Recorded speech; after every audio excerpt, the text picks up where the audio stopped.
So guys, yun, good morning, no? Good morning sa inyo. Ay, na-tsempo. Dito. Na-tsempo na naman, na maganda na naman ang panahon ngayong off natin, no?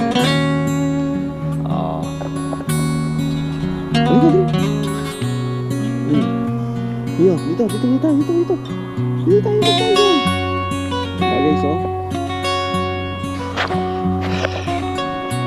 So, yun guys, kinarga ko na si Lilo at hindi naglalakad, no? Pero pag naando na sa may sa may highway, maglalakad na to. So, yun. So, since kakauwi lang natin guys, galing short trip natin dito sa Alberta, no? Napanood nyo naman. Sobrang ganda. Sobrang napaka-meaningful nung natin na yun. Nung trip natin na yun, no? Kasi nga, syempre, bukod sa tayo ay nakapaggala ulit, ay naipasyal natin muli si Junel, no? At ganoon din si Giselle. Actually, grabe yung ginawa ni Giselle. Halos, Lilo, dito tayo, dali. Doon tayo maglalakad. Ay, teka. Ito. Ay.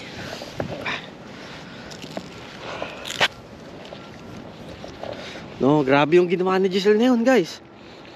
Brimo, siya lang ang naging driver, no? Nung pauwi tayo. Kasi nga,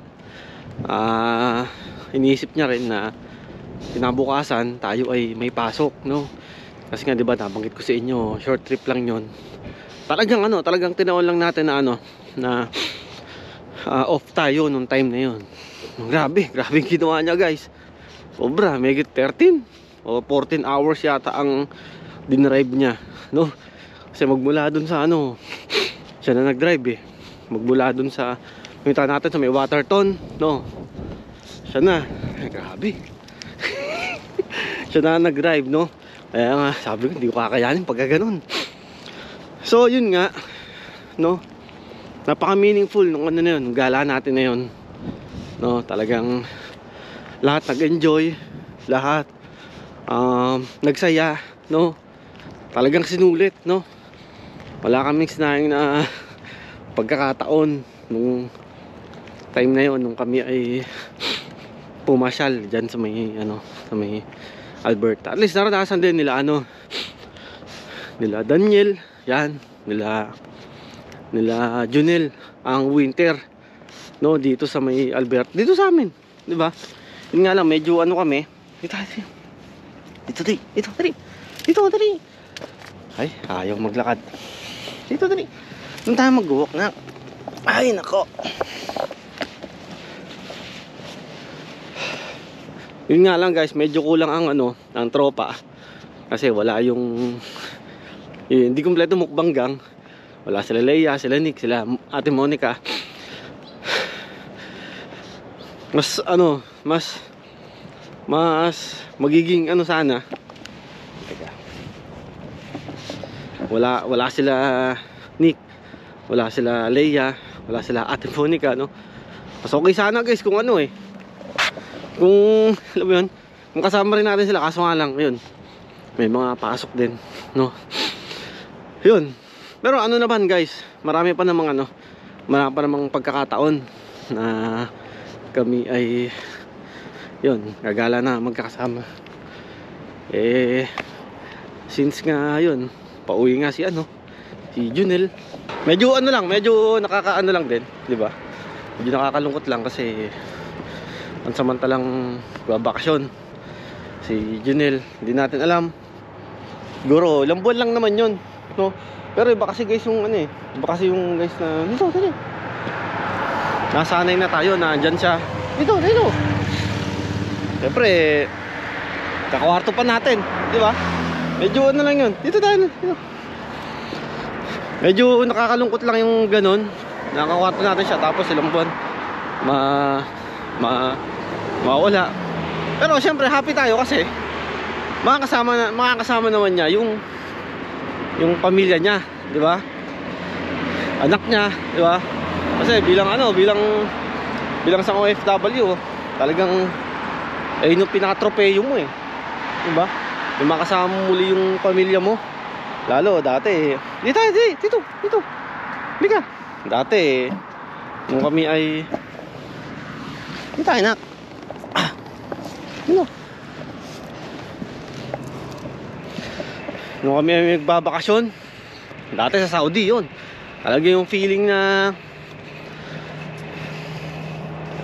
pagbaba ka pa lang dun sa aeroplano, pagbaba ka pa lang, sabi makikita mo na yung mga pamilya mo nasusundo sa airport, ay sobrang sarap ng pakiramdam. So yun nga, mabalik tayo doon sa naging trip natin na yun, no? So yun, talagang mamimiss lang natin sila. Si Giselle din, yan. Well, si Giselle naman, anytime naman, pwede naman bumalik yun, no? Anytime naman, no?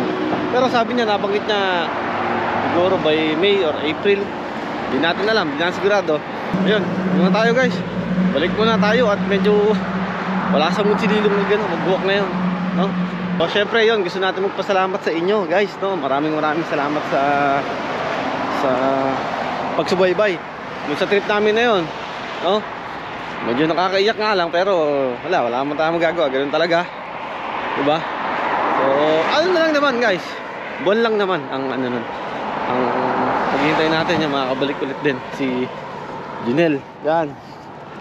Tapos si Giselle, yan, nagala ulit kami, no? So sa ngayon, di ba?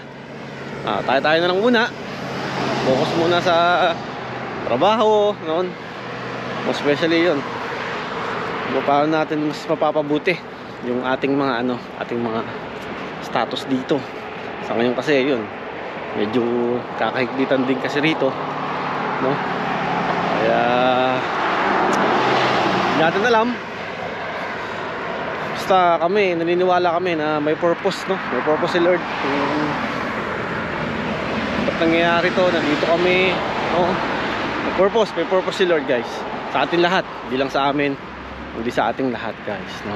So yun guys, ulitin ko maraming salamat sa pagsubaybay, panonood nyo ng ating mga vlog, no? Yan. Sobrang nakaka-enjoy lang, kakataba ng puso yung may nakikita tayong nanonood ng ating mga vlogs, no? Yun, maraming salamat sa inyo guys. Yun, basta yun, sa amin tuloy-tuloy lang yung pag-ano namin, pagpapakita namin ng mga lugar dito. Yan, most especially dito sa aming lugar, no? Mga karanasan namin bilang foreign worker dito sa Canada, kung ano yung mga ganapan dito, no? Ano yung mga nararanasan namin dito, at least para meron kayong idea, no? Regarding sa mga pangyayari dito. Hindi ko maipakita sa inyo yung talagang kung ano yung mga rules and regulation nilang lumalabas, no? Pero at least kahit pa paano bibigyan ko kayo ng idea, kasi meron kasing napanood ko lang naman din, pero totoo to guys, na may mga ibang content creator na mga talagang naghihikayat na magpunta talaga dito. Okay naman dito. Kaso nga lang, gaya sabi ko sa inyo, sa ngayon kasi medyo talagang talagang nagkakahigpitan dito, no? Patuloy at tuloy-tuloy silang silang nagbabawas ng mga foreign workers dito, no? Kaya may advice ko, wag muna sa ngayon. Kung talagang ang pasok nyo rito ay talagang PR kaagad, yun, mas maganda yun kaysa ang pasok nyo ay foreign worker. Pero gaya nga sabi nila, yun, hintay-hintay lang, no? Hintay-hintay lang. Ganun naman daw talaga nangyari noon, no? Mahigpit tas luluwag, higpit ulit tas luluwag, no? Kaya yun. So guys, yun lang.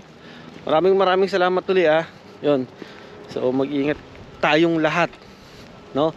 At syempre, higit sa lahat yun, God bless you all.